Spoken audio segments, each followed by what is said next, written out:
Haven't forgotten these. Trev's Hockey Show. I'm the Trev. That's too sweet.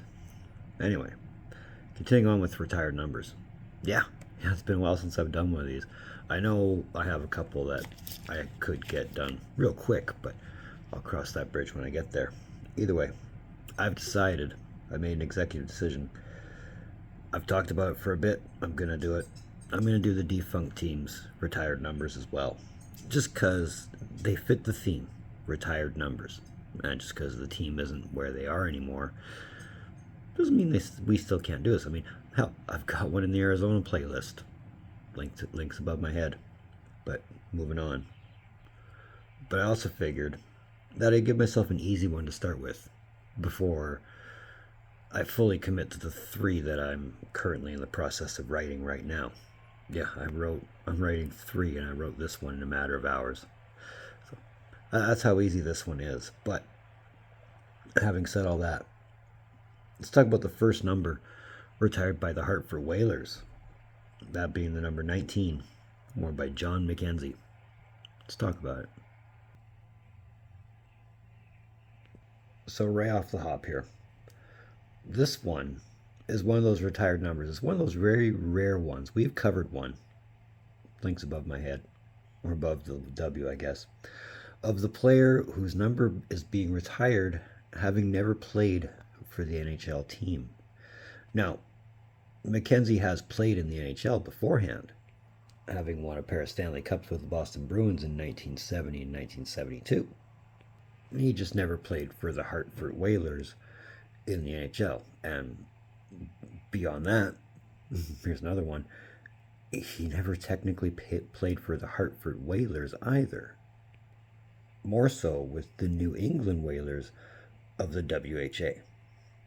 Now, his time in New England began on January 19th, 1977, after McKenzie was traded to New England by the Edmonton Oilers in a 7-player package deal, which also included Dave Keon, following McKenzie to New England,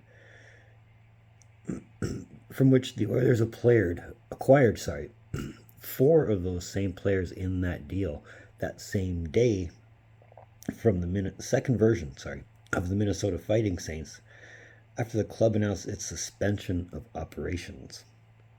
And in 34 games to finish out the season with New England, McKenzie would contribute 11 goals and 19 assists for 30 points to give him a year-end total, counting his time with Minnesota, of 27 goals and 32 assists for 60 points in 74 games played.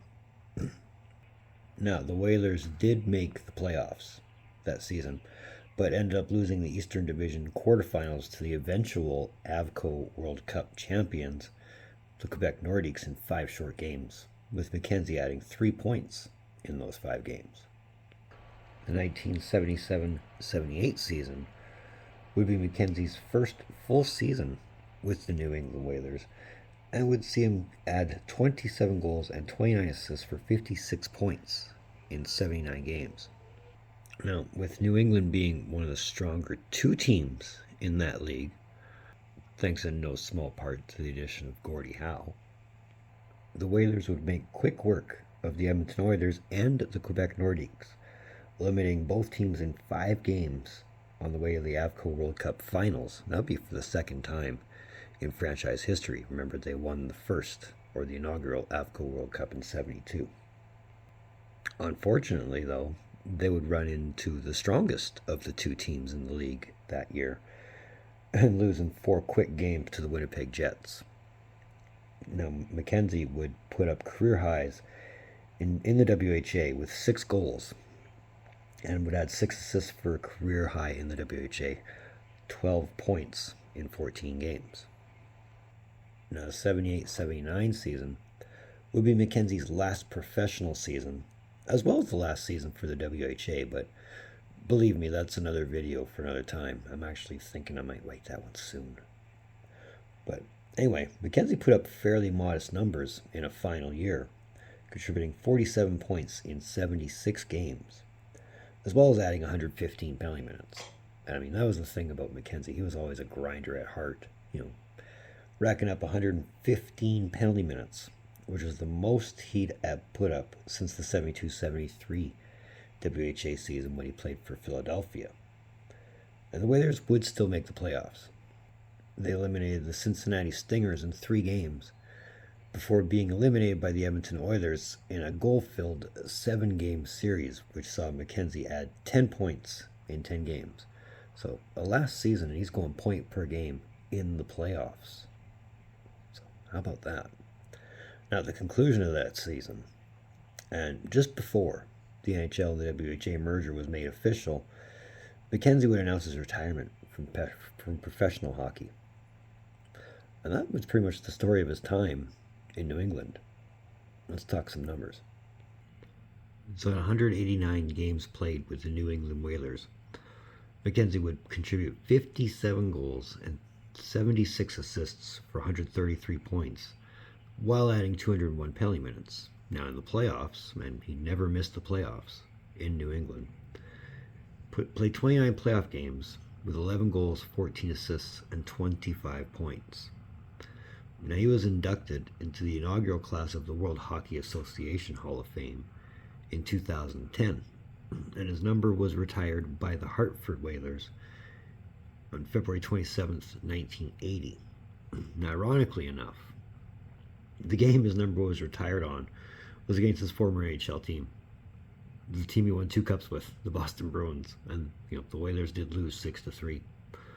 But the popular rumor was the number was retired mostly to get a foothold in the New England market, which Boston was a part of. But either way, getting your number retired is never a bad thing. So that's the story of the first number retired in Hartford. So that's another one of Trev's hockey shows. I want to thank you for tuning in. Don't think I don't appreciate the gesture, especially if you've tuned into this part, or at least this far. I really do appreciate it, so it means the world to me, and I appreciate you tuning in. But if you like this video, feel free to give it that thumbs up. Even if you're at this point, give it a thumbs up. That would be awesome. If you haven't subscribed yet and you're considering, hey, we're making a push to 500, so let's see if we can't make that happen. You know where that button is. It'll make you feel good. It'll make me feel good. So, with that, like I said, I got 3 numbers that I'm writing, and probably another bad prediction video coming up in the next couple of days, depending on how the rest of the playoffs goes. So, but either way, in the meantime, and in between time, be looking for more videos from the Trev. Later.